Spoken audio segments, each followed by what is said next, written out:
வணக்கம். இந்த இடத்துல வந்து 3 ஏக்கர் இது திடல். இந்த திடலில் வந்து 3000 வந்து மிளகு நாற்று போட போகிறோம். இது வந்து பன்னியூர் ரகம்.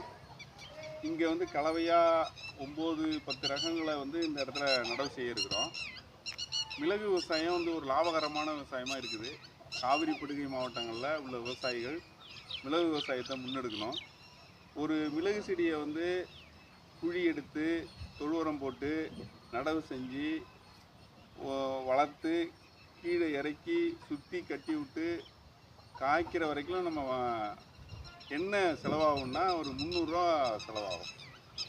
அந்த 300 ரூபா செலவு பண்ணிங்கன்னா 3 தலைமுறை 4 தலைமுறைக்கு தொடர்ந்து வருஷா வருஷம் நீங்கள் உங்களுக்கு அறுவடை பண்ணலாம், லாபம் ஈட்டலாம்.